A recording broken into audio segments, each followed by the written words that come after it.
Hello मेरे प्यारे बच्चों, नमस्कार। उम्मीद करते हैं कि आप बहुत ही अच्छे होंगे। मेरे प्यारे बच्चों, अगर आपको आवाज़ के साथ साथ स्क्रीन क्लियर दिख रही है तो सारे के सारे बच्चों से रिक्वेस्ट है कि आप लोग एक बार यस सर कमेंट करिए। चलिए, तो मेरे प्यारे बच्चों, हमारे इस यूट्यूब चैनल पर आपका स्वागत है और आपके सामने हम पेश हैं और प्रस्तुत हैं एक नए चैप्टर को लेकर के, एक नए टॉपिक के साथ। ठीक है, आज की क्लास में मेरे प्यारे बच्चों हम लोग पढ़ने वाले हैं मुगल साम्राज्य के बारे में। जी हाँ, हम लोग जानेंगे इसमें, इस क्लास में क्या, तो मुगल साम्राज्य के बारे में। ठीक है ना, एक सेकेंड रुकिएगा बच्चों जी। इस क्लास में हम लोग मुगल साम्राज्य के बारे में जानने वाले हैं। ठीक है, चलिए, स्क्रीन क्लियर दिख रही है? क्या कोई दिक्कत आ रही है तो आप हमें बता सकते हैं। अगर कोई दिक्कत नहीं है तो हम फिर क्लास को आगे कंटिन्यू करते हैं। क्लियर है बच्चों? चलिए, अब सही है? पहले थोड़ी सी हाँ, ठीक है, आइए। तो बच्चों, पिछली क्लास में हम लोगों ने कुछ विजयनगर साम्राज्य के ऊपर में चर्चा किया था, जिसमें से एक वंश पढ़ाना रह गया था, अड़वीडू वंश। उस पर हम थोड़ा सा रिवीजन कराते हुए आपको आगे ले चलते हैं। फिर आगे हम लोग आज पढ़ेंगे मुगल साम्राज्य के बारे में। ठीक है, तो आइए, हम आपके समय को बर्बाद नहीं करेंगे। हाँ, तो बच्चों, जैसा कि आप जानते हैं कि कल की क्लास में हम लोग पढ़े थे इस सालू नरसिंह के बारे में। ठीक है ना, सालू नरसिंह के बारे में हम लोगों ने कल की क्लास में पढ़ा था, समझे। हमने देखा था कि इसी ने सालू वंश की स्थापना की थी और वह जो उसका सालू वंश था वो 1485 से लेकर के 1505 तक चला था। ठीक है, सालू नरसिंह ने इस वंश की स्थापना की जो 1485 से 1505 तक चला, लेकिन इसमें सालू नरसिंह महज 5 सालों तक ही शासन कर पाता है, 1485 से लेकर के 1490 तक ही। ठीक है, आइए हम देखते हैं कि क्या हुआ था आखिर। देखिए, सालू नरसिंह जो है ना, अचानक से इसकी मृत्यु हो जाती है और इसके मरने के बाद यह अपने 2 पुत्रों के गार्जियन के रूप में अपने सेनापति को नियुक्त करता है, जिसका नाम था नरसा नायक। इसके सेनापति का नाम था बच्चों नरसा नायक। ठीक है, यह नरसा नायक इसका सेनापति था और इनके बच्चों का एज ए गार्जियन भी ये काम कर रहा था। ठीक है, इसके बेटे का नाम था, एक का नाम था तिम्मा नरसिंह और दूसरे का नाम था इमाड़ी नरसिंह। ठीक है, तिम्मा नरसिंह और दूसरे का नाम था इमाड़ी नरसिंह। ठीक है जी। इन बच्चों के गार्जियन होने के नाते और इस वंश के मतलब इस राजा के सेनापति होने के नाते इसका दायित्व तो बनता था कि जब ये बच्चे बड़े हो जाएं तो उनके स्थान पर, ठीक है, मतलब राजगद्दी पर इनके सालू नरसिंह के बच्चों को ही बैठाया जाए। और ऐसा ही ये करते भी हैं। ये इमाड़ी नरसिंह को सुल्तान बनाते हैं। क्या करते हैं? इमाड़ी नरसिंह को सुल्तान बना देते हैं उनके मृत्यु के बाद। लेकिन अफसोस कि जब इमाड़ी नरसिंह सुल्तान बनता है, राजा बनता है, शासक बनता है, ठीक है, तो उसी समय इनका जो यह गार्जियन है जिसका नाम था नरसा नायक, इसका भी एक बेटा था जिसका नाम था वीर नरसिंह। याद रखिएगा, इसके बेटे का नाम क्या है बच्चों? इसके बेटे का नाम था वीर नरसिम्हा। ठीक है, वीर नरसिम्हा इसके बेटे का नाम था। इसका बेटा, याद रखिएगा, son of Narsa Nayak. What is the name of son of Narsa Nayak? तो इसके बेटे का नाम क्या है? वीर नरसिम्ह। वीर नरसिम्ह। ठीक है जी, इसके बेटे का नाम क्या है? तो वीर नरसिम्ह इसके बेटे का नाम है। इसके बेटे ने क्या किया? इमाड़ी नरसिम्ह की हत्या कर दी। ठीक है, यानी कि शालू नरसिम्ह के बेटे की क्या करता है?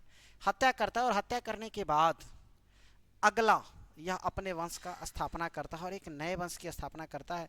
वही वंश कहलाता है बच्चों तुलुब वंश। वही वंश क्या कहलाता है बच्चों? तुलुब वंश। ठीक है, तुलुब वंश कहलाता है। इस तुलुब वंश का कार्यकाल वैसे 1505 से लेकर के 1565 तक रहता है बच्चों। 1505 से लेकर के 1565 तक इसका कार्यकाल रहता है। लेकिन अफसोस कि ये ज़्यादा दिनों तक कार्य नहीं कर पाता, महज 4 वर्षों में इसकी मृत्यु हो जाती है। ठीक है ना, तो इसका कार्यकाल अगर देखा जाए तो 1505 से लेकर के 1509 ईस्वी तक ही रहा है। 1505 से लेकर के 1509 ईस्वी तक ही रहा है। हालांकि ये जो वीर नरसिम्हा था काफ़ी वीर शक्तिशाली था, इसीलिए इसे एक उपाधि मिली थी, और वह उपाधि वीर नरसिम्हा को मिला था भुजबल का। किसका उपाधि मिला था बच्चों? तो कहेगा भुजबल का उपाधि मिला था। किसकी उपाधि मिली थी? तो भुजबल की उपाधि इसे मिली हुई थी। क्लियर है जी। और इस वंश का जो सबसे महान शासक इसके मृत्यु के बाद आता है वो है हमारे कृष्णदेव राय। 1509 में जब इनकी मृत्यु होती है, इनकी मृत्यु के बाद अगला जो शासक आते हैं वो है कौन? कृष्ण देव राय। ठीक है, कृष्णदेव राय जी।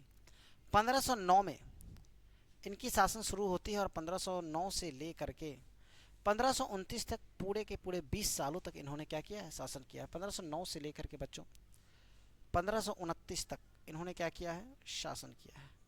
ठीक है,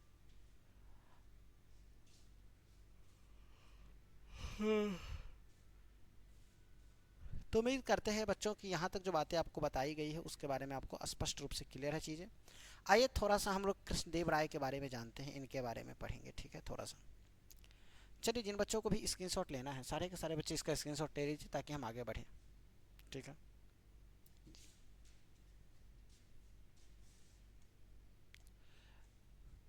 तो हमने देखा बच्चों कि तुर्म नरसिंह की अगर हम बात करें तो 1505 से लेकर 1565 तक,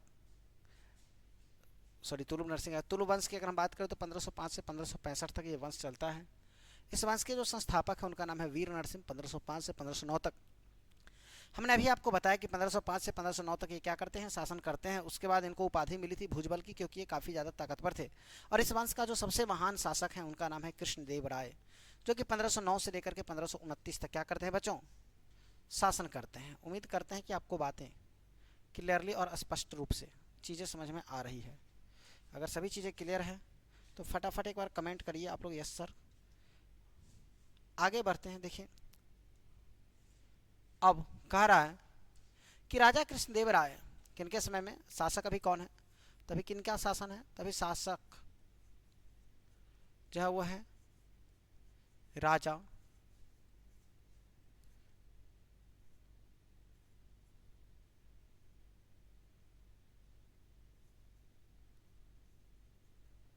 कृष्णदेव राय। ठीक है ना बच्चों, शासक हैं अभी राजा कृष्णदेव राय। और इन्हीं के समय में एक पुर्तगाली यात्री आता है जिसका नाम था एडवर्डी बारबोस एवं डोमिंगो। ठीक है, एडवर्डी बारबोस और डोमिंगो, इसको प्यास नहीं पायस नाम था। ठीक है, डोमिंगो पायस, ये दोनों इसी के समय में क्या करते हैं? भारत आते हैं। और उसके अलावे ठीक है ना 8 महान तेलुगु कवि इनके दरबार में थे और उन्हीं को कहा जाता था अष्टदिग्गज। उन्हीं तेलुगु कवि को बच्चों क्या कहा जाता था? तो उन्हें ही कहा जाता था अष्टदिग्गज। ठीक है,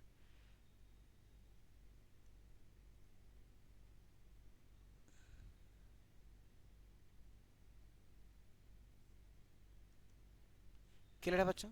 इन्हें 8 कवि को क्या कहा जाता था? तो अष्ट दिग्गज कहा जाता था। उनमें से कुछ प्रमुख कवि थे। पहला पेडन्ना। ठीक है, पहला कौन थे? पेडन्ना थे। ठीक है, पेडन्ना, पेडंडा लिखा गया, सॉरी। पहला थे हमारे पेडन्ना, ऐसे होगा। पहला पेडाना थे, जो कि संस्कृत के साथ ही साथ तेलुगु के अच्छे विद्वान थे, जानकार थे। उनके अलावे एक और थे जिनका नाम था तेनाली रामन या तेनाली रामा। इसको हम लोग, ये तो काफ़ी फेमस भी हैं, तेनाली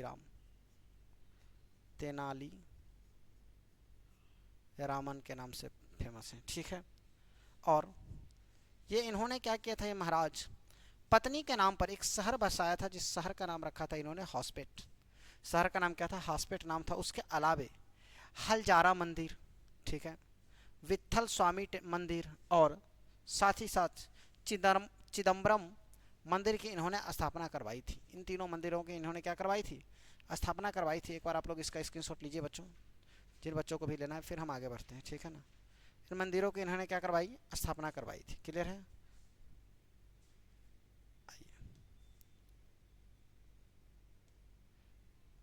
आइए आगे बढ़ते हैं बच्चों। इसी में एक अगले शासक आते हैं जिनका नाम था अच्युत राय। आपने देखा कि राजा कृष्णदेव राय की जो शासन काल है या कार्यकाल है वो 1509 से लेकर के 1529 तक है। और 1529 के बाद एक नए शासक आते हैं जिनका नाम क्या है बच्चों, अच्युत राय है नाम, ठीक है। 1529 से लेकर के 1542 तक ये शासन करते हैं। पुर्तगाल, इन्हीं के समय में एक पुर्तगाली यात्री, एक ही प्रसिद्ध घटना आपसे इनके बारे में पूछा जाएगा अगर इंपॉर्टेंट देखा जाए तो। इनके बारे में कोई ज़्यादा इंपॉर्टेंट जानकारी हमें नहीं मिलता है, ठीक है ना। तो घटना क्या पूछा जाएगा, कह रहा है कि इन्हीं के समय में एक पुर्तगाली यात्री नूनीज भारत आया था। नूनीज जो है इन्हीं के समय में क्या क्या था, भारत आया हुआ था। और अगला जो आते हैं शासक वो है सदाशिव राय, 1542 से 1570 तक। 1542 से बच्चों 1570 तक इनका शासनकाल रहा। और इनके शासनकाल में अगर वास्तविक पावर, वास्तविक शक्ति की बात करें तो वो सदाशिव राय के पास नहीं था, वो वास्तविक शक्ति था राम राय के पास, ठीक है। वास्तविक शक्ति किनके पास था बच्चों, राम राय के पास था, ठीक है। और 1565 में कह रहा है कि 1565 में, ठीक है, इसी के समय एक प्रसिद्ध युद्ध लड़ा गया था और एक काफ़ी प्रसिद्ध युद्ध है, ठीक है ना। और इसी प्रसिद्ध युद्ध, ये प्रसिद्ध युद्ध लड़ा गया 1565 में। और इसी प्रसिद्ध युद्ध को कहा जाता है तालीकोटा का युद्ध या राक्षसी कांगड़ी का युद्ध। राक्षसी कांगड़ी का मतलब कि एक तरफ से राक्षस की तरह सारे के सारे लोग लुभे पड़े हुए हैं और एक तरफ से बेचारा अकेला लड़ रहा है, ठीक है। तो ये है राक्षसी कांगड़ी का युद्ध। उम्मीद करते हैं मेरे प्यारे बच्चों कि बातें आपको जो मैं बताने जा रहा हूँ या बता रहा हूँ वो सारी की सारी चीज़ें आपको स्पष्टता समझ में आ रही है। अगर किसी भी प्रकार की आपको समस्याएं लग रही है तो आप मुझे कमेंट कर सकते हैं, ठीक है। ये जो तालीकोटा का युद्ध या राक्षसी कांगड़ी का युद्ध हुआ था ना, ये युद्ध हुआ था दक्कन सल्तनत, दक्कन संघों के बीच, ठीक है। और साथ ही साथ विजयनगर, विजयनगर और दक्कन के बीच। आपने दक्कन सल्तनत पढ़ा था और विजयनगर भी पढ़ा है, अभी तो विजयनगर पढ़ ही रहे हैं, ठीक है। इसमें दक्कन सल्तनत में, दक्कन यूनियन में, दक्कन संघ में जितने भी मुस्लिम राज्य का संघ था वो सब एक तरफ और विजयनगर में ये लोग एक तरफ, ठीक है। सदाशिव राय इन्हीं के समय में हुआ था, ठीक है, ये एक तरफ। हालांकि इसमें विजयनगर की हार होती है और दक्कन यूनियन की, दक्कन संघ की क्या होती है, जीत होती है। क्लियर, स्वाभाविक है कि इतने सारे लोग हैं तो जीतेंगे ही, समझे ना। और इसीलिए इस युद्ध का नाम भी क्या पड़ा है, राक्षसी कांगड़ी का युद्ध। चलिए स्क्रीनशॉट आप लोग ले लीजिए, जिन बच्चों को भी लेना है उसे सारे के सारे बच्चे ले लीजिए। उसके बाद बच्चों हम बात करते हैं दक्कन ही यूनियन के बारे में, दक्कन संघ के बारे में। इसमें कौन कौन थे जो दक्कन के तरफ से युद्ध में आए हुए थे इस राक्षसी कांगड़ी के युद्ध में। तो पहला अहमदनगर के का शासक था, पहला शासक बच्चों कौन था, अहमदनगर का शासक था। दूसरा बीजापुर का शासक था। तीसरा गोलकोंडा का शासक था। और चौथा बीदर का शासक था। ये चारों के चारों मिल करके विजयनगर साम्राज्य पर क्या करते हैं, आक्रमण करते हैं। उसके बाद एक अगले वंश की, एक नए वंश की स्थापना होती है इसी विजयनगर साम्राज्य में, जिसका नाम है आड़वीडू वंश। आपने देखा था ये हमारा चौथा और सबसे आखिरी वंश है आड़वीडू वंश। आड़वीडू वंश की अगर हम शासनकाल की बात करें तो 1570 से लेकर के 1562 तक, सॉरी 1652 तक इसका शासनकाल है। 1570 से लेकर के बच्चों 1652 तक इसका शासनकाल रहा है। लगभग आप समझ रहे हैं ना, लगभग 82-83 साल तक इनका शासनकाल रहा है, ठीक है।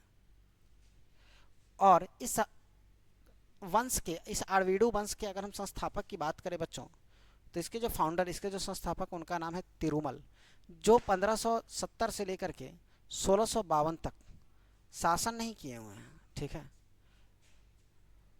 इस, एक मिनट बच्चों, वहाँ पर थोड़ा सा मिस्टेक हो गया था। 1570 से लेकर के यहाँ पर 1572 होगा, 2 साल तक ही ये शासन किए थे, ठीक है ना, मिस्टेक से लिखा गया है। और इन्होंने अपनी राजधानी पेनुकोंडा को बनाया था। ये आप कितना लिख दीजिएगा, 1570 से 1572 तक, बस 2 ही साल है, ठीक है ना जी।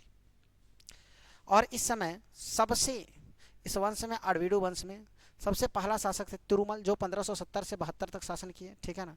उसके बाद इन्होंने अपनी राजधानी पेनुकोंडा को बनाया। उसके बाद सबसे महान शासक जो इस वंश के आते हैं वो है वेंकट द्वितीय। हालांकि ये 1572 के बाद शासन नहीं करते हैं, ठीक है ना। इनके शासनकाल की जो शुरुआत होती है बच्चों वो कब होती है, तो 1586 से लेकर 1614 तक होता है। इसके बीच में जो आए शासक वो हमारे लिए उतने महत्वपूर्ण नहीं है, हमसे प्रश्न उसमें नहीं पूछा जाता, हम उन्हीं के बारे में पढ़ते हैं। इतिहास उन्हीं के बारे में याद रखा जाता है इतिहास में, जो इतिहास में कोई कार्य किए हों, जिनका इतिहास हो, ठीक है ना।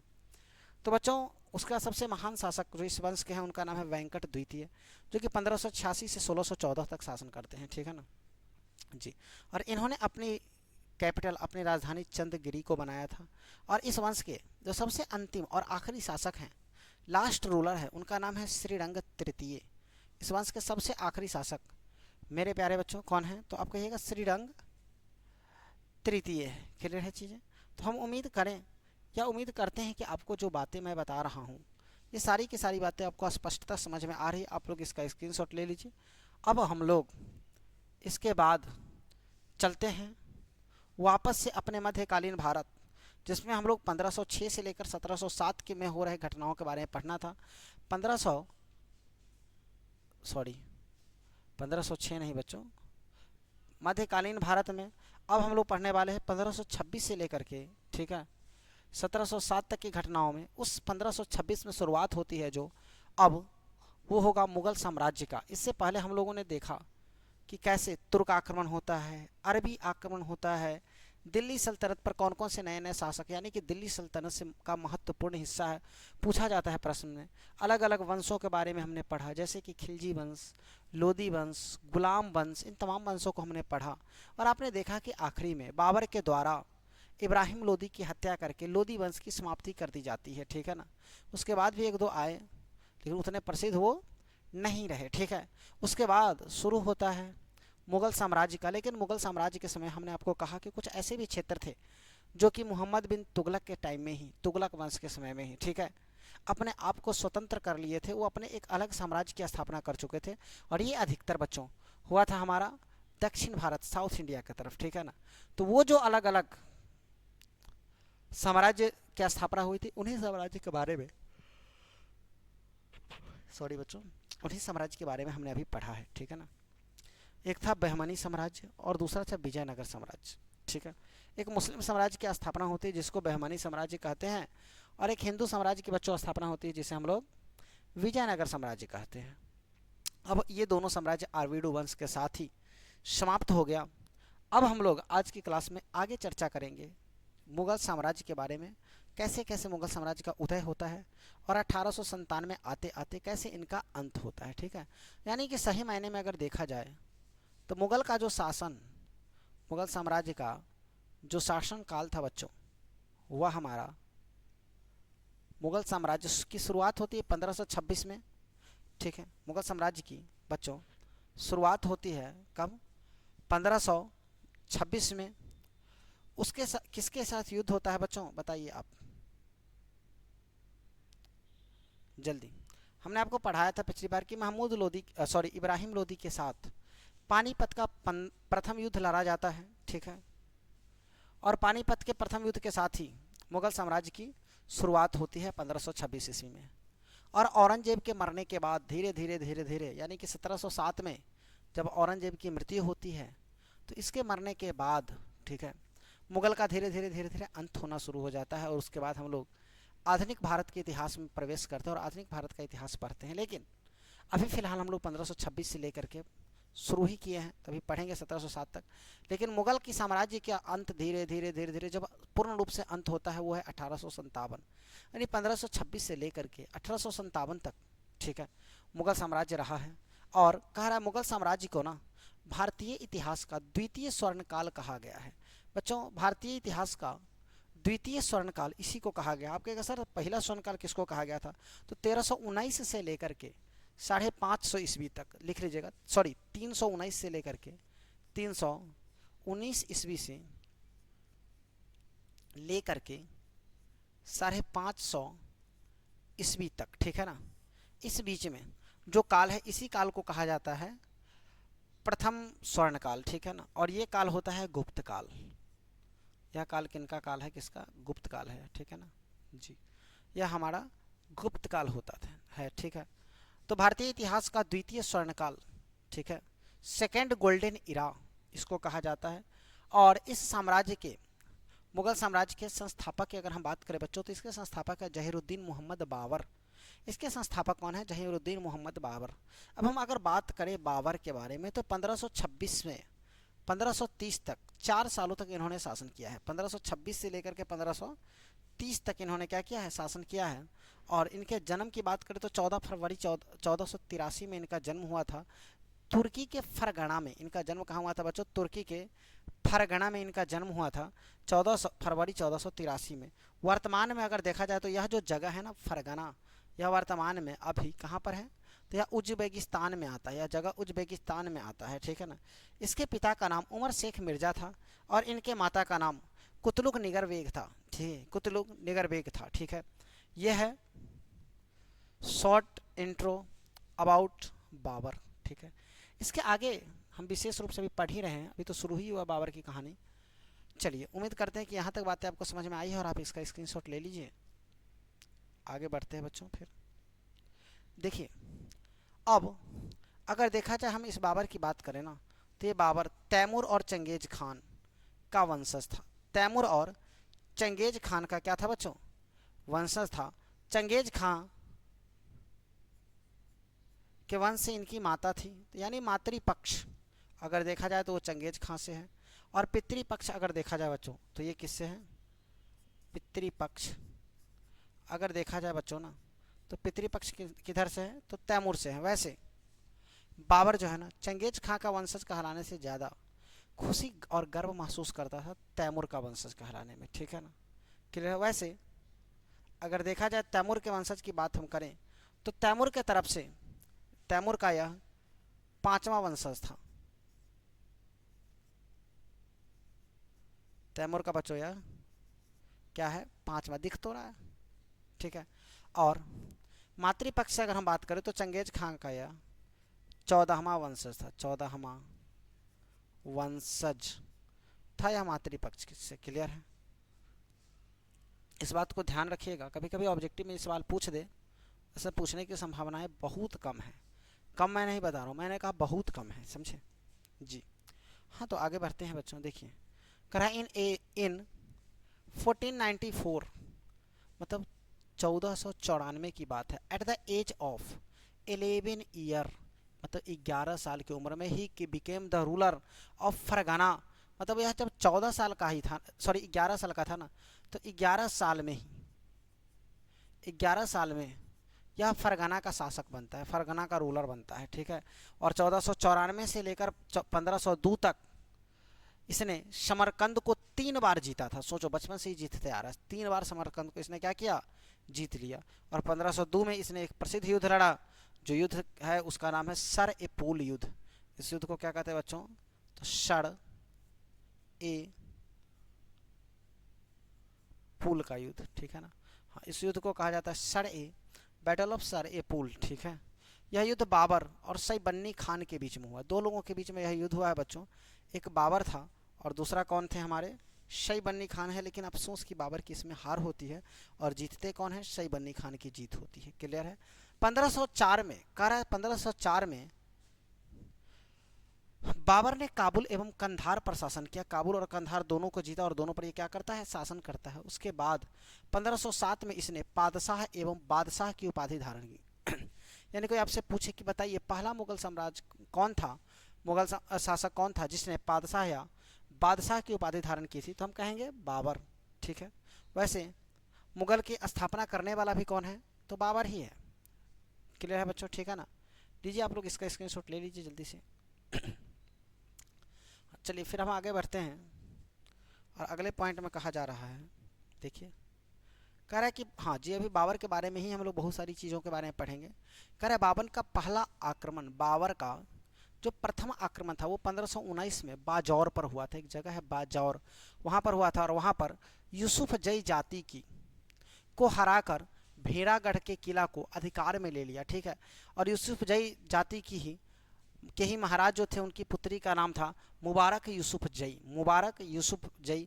उन्हीं से वो क्या करते हैं, राजकुमारी से शादी करते, यानी कि इनकी पत्नी जो थी ना, इनकी वाइफ जो थी ना, वह कौन थी, तो मुबारक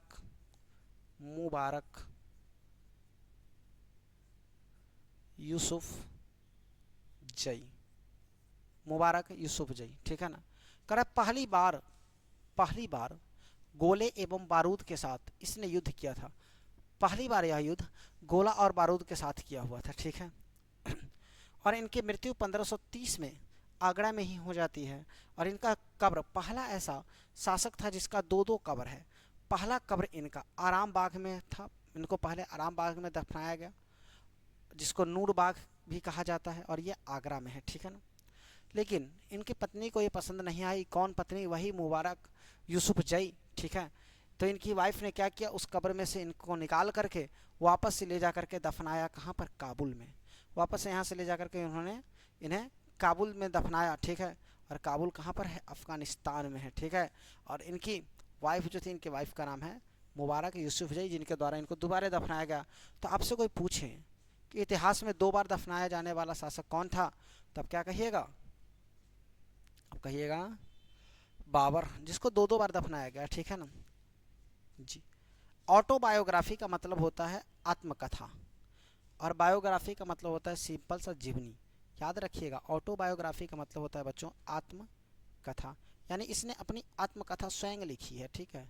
आत्मकथा तो अपने बारे में खुद दे लिखना, ठीक है। इसने एक आत्मकथा लिखी जिसका नाम था तुजुक ए बाबरी। तुजुक ए बाबरी, या इसी को बाबर नामा कहा जाता है, ठीक है। तुजुक ए बाबरी को ही बच्चों क्या कहा जाता है? बाबर नामा कहा जाता है, या इसके द्वारा लिखा गया, ठीक है।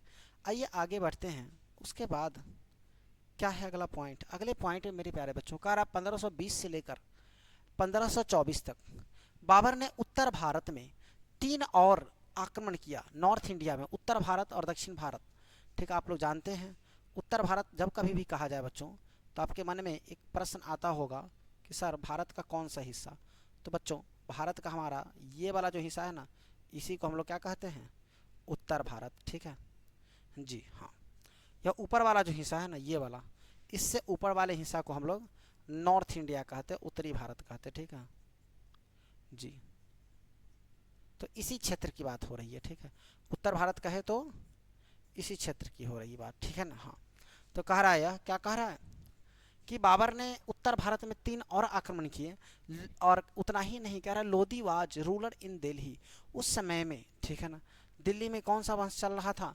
लोधी वंश चल रहा था। उसमें लोधी जो होते थे ना, वही दिल्ली के रूलर या शासक थे। दिल्ली के शासक कौन थे? तो दिल्ली के शासक लोधी थे, या लोधी वंश थे, ठीक है ना जी। कह रहे पंजाब का सूबेदार उस समय में, उस टाइम में था दौलत खान लोधी। पंजाब का सूबेदार भी उस टाइम में कौन था बच्चों? दौलत खान लोधी था। और दिल्ली में आलम खान लोधी का शासन चल रहा था, दिल्ली में आलम खान लोधी का, ठीक है। तो इस समय बाबर ने बहुत जगहों पर आक्रमण किया, युद्ध किया, बहुत सारे लोगों को हरा करके बहुत सारे युद्ध को जीता। तो आइए हम उन तमाम बाबर के द्वारा किए गए उन तमाम युद्धों पर का वर्णन करते हैं, उन तमाम युद्धों का चर्चा करते हैं। तो यानी कि अगला हमारा जो पॉइंट है बच्चों, हेडिंग देंगे कि बाबर के कुछ प्रसिद्ध युद्ध, बाबर के कुछ प्रसिद्ध युद्ध लिख करके डैश देंगे। और इनके उन तमाम युद्धों पर हम लोग अब क्या करने वाले हैं? अभी चर्चा करने वाले हैं, ठीक है बच्चों। आइए, यहाँ तक चीज़ें क्लियर है? आप लोग स्क्रीनशॉट इसका ले लिए होइएगा, या ले लीजिए अगर नहीं लिए हैं तो। हाँ, तो बच्चों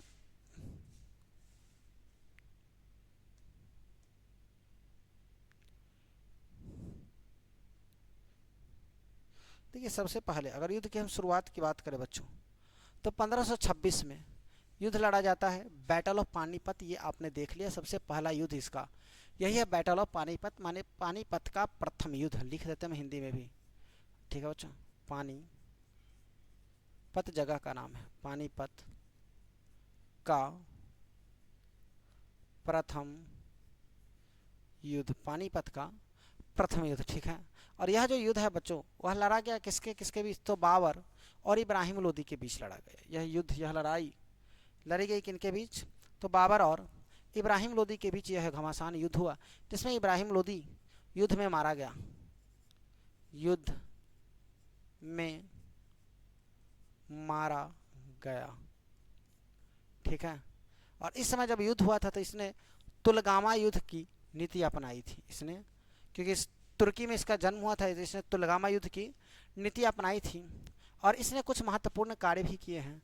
उस महत्वपूर्ण कार्य पर, इसके समय में हुए कुछ महत्वपूर्ण बिंदुओं पर हम चर्चा करेंगे, ठीक है ना।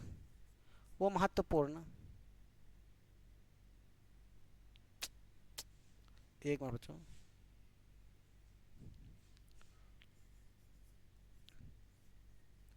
कर कुछ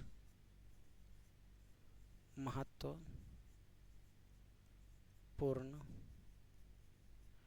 कांटे एवं बिंदुएं, ठीक है ना। देखिए पहला कह रहा है कि अगर हम पानीपत की बात करें बच्चों, तो पानीपत में काबुली बाग, काबुली मस्जिद का इसने निर्माण करवाया। साथ ही साथ इसने अपना राजधानी आगरा को बनाया, और मुगल का यह पहला राजधानी था, क्योंकि शुरुआत ही तो यहीं से हो रही ना मुगल की, तो इसलिए मुगल का यह पहला राजधानी कहाँ पर था, आगरा में था, ठीक है। इसने चांदी के सिक्के चलवाए थे। चांदी के सिक्का, पहला सिक्का ये काबुल में चलवाया, जिसको शाहरुख सिक्के कहे जाते थे। आपको याद होगा कैमूर का बेटा था शाहरुख, ठीक है, कैमूर का बेटा शाहरुख था। इसका आपने पढ़ा था ना कि अगर हम बात करें कैमूर की, इसके बेटे का नाम है क्या, सॉरी कैमूर कहा गया बच्चों, तैमूर है, तैमूर, सॉरी।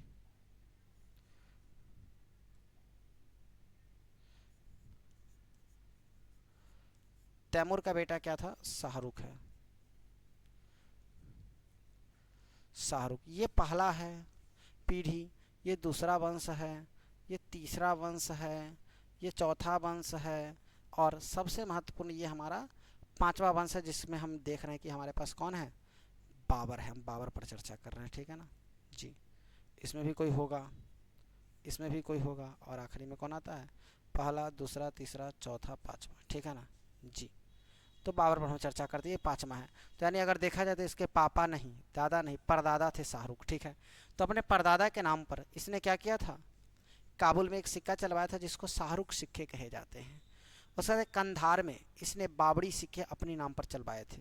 इसका एक तोपची था, ठीक है, जिसने इसकी काफ़ी हेल्प की थी। कब, पानीपत के युद्ध में, पानीपत के, हाँ, लड़ाई में इसका, उस तोपची ने काफ़ी ज़्यादा क्या किया था, युद्ध किया था, मदद किया था।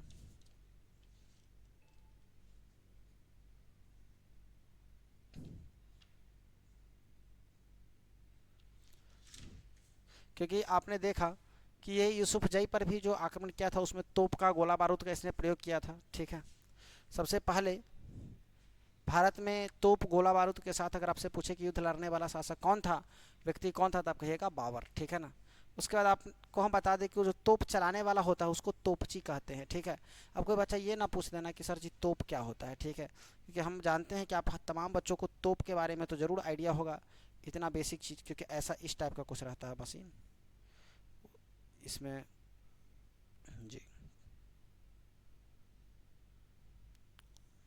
और एक बड़ा सा यहाँ पर पहिया लगा होगा, पहले के समय का जो तोप है, ठीक है, कुछ इस टाइप का रहता है। यहाँ से जो है ना, इसमें से गोला बारूद बम निकलते हैं, ठीक है जी।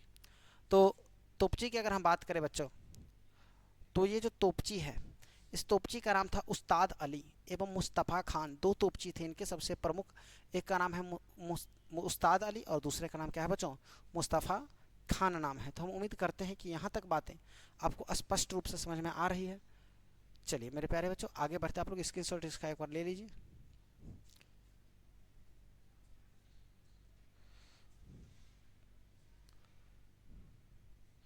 चलिए इसके बाद बच्चों 1527 में एक बड़ी ही प्रसिद्ध युद्ध होता है, जिसका नाम है, जिसे कहा जाता है खानवा का युद्ध। 1527 में एक बड़ी प्रसिद्ध युद्ध लड़ा जाता है, जिस युद्ध को हम लोग क्या कहते हैं, तो खानवा का युद्ध कहते हैं। इस युद्ध को क्या कहते हैं, तो बच्चों, तो हम कहते हैं इस युद्ध को खानवा का युद्ध। क्लियर है।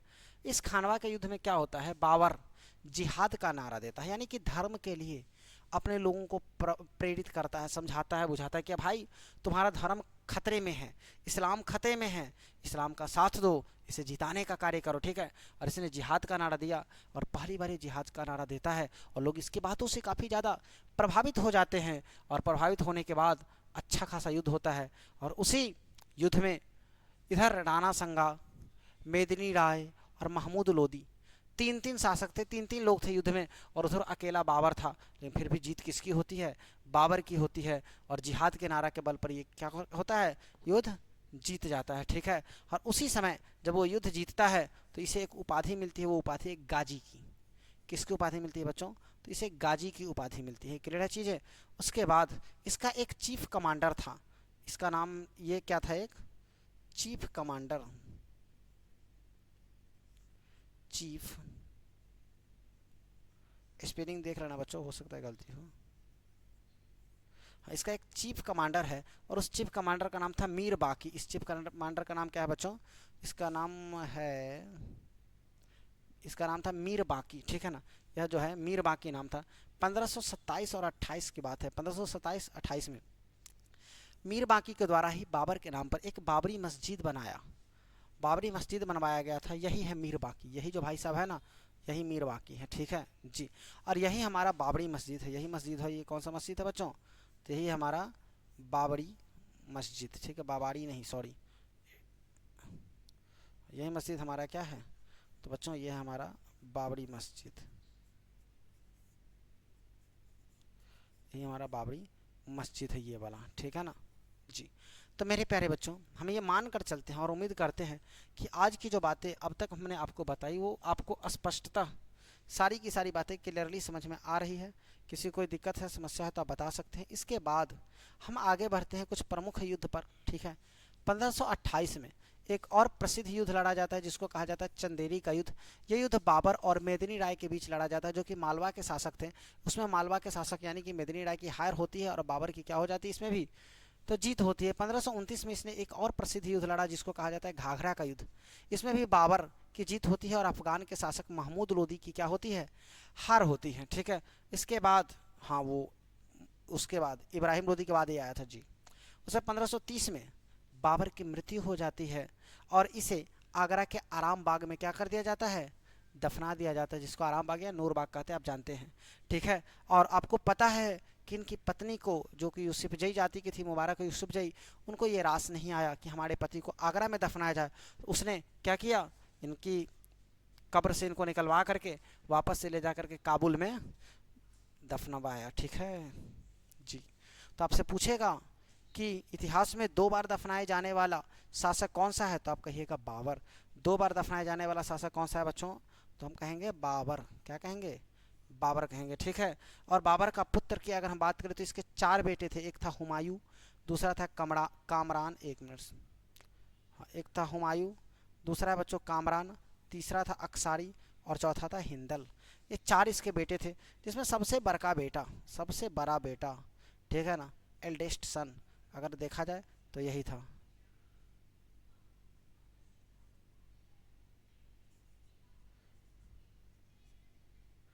बड़ा बेटा कौन था? हुमायूं था। यानी कि अब जो हम अगली क्लास में आएंगे तो हम चर्चा किस पर करेंगे? हुमायूं के शासनकाल, हुमायूं के बारे में, ठीक है ना, जिसने इसके अपने पिता के मरने के बाद यानी कि 1530 के बाद गद्दी संभाली। इसमें कुछ समय के लिए इसको निर्वास काल भी मिला। निर्वास काल का मतलब होता है कि उस समय देश से इसको बाहर निकाल दिया गया और ये बेचारा ईरान चला गया, ठीक है। और लगभग 15 सालों तक इसको निर्वास काल मिला। 1540 से लेकर के 1555 तक वो निर्वास काल में रहा हुमायूं। उसके बाद मतलब बहुत अच्छा है, ठीक है। आपको कल की क्लास में इन चीज़ों पर जब हम चर्चा करेंगे ना तो ज़्यादा से ज़्यादा चीज़ें आपकी क्लियर हो पाएगी। तो आज की सभा को बच्चों हम यहीं पर क्या करेंगे, समाप्त करेंगे, समझे। तो उम्मीद करते हैं कि मैंने जो बातें आपको बताई है उन तमाम बच्चों को, सारे के सारे बच्चों को ये सारी की सारी बातें स्पष्ट रूप से समझ में आई होगी। और आप लोग स्क्रीनशॉट इसका ले लिए होइएगा, नहीं लिया है तो ले लीजिए, ठीक है। तो मेरे प्यारे बच्चों, सभा को हम यहीं पे समाप्त करते हैं। तब तक के लिए आपसे विदा चाहते हैं। Good night. फिर से मिलेंगे अगली क्लास में। हाँ मेरे प्यारे बच्चों, लेकिन अगर आपको क्लास पसंद आ रही है तो आपसे विशेष हमारा अनुरोध है कि कृपया करके आप सारे के सारे बच्चे इस क्लास को लाइव करिए, कमेंट करिए और दोस्तों को ज़्यादा से ज़्यादा शेयर करिए, ठीक है मेरे प्यारे बच्चों। तो ठीक है, मिलते हैं कल, इससे आगे के पॉइंट हुमायूं के बारे में जानेंगे, ठीक है। गुड नाइट बच्चों।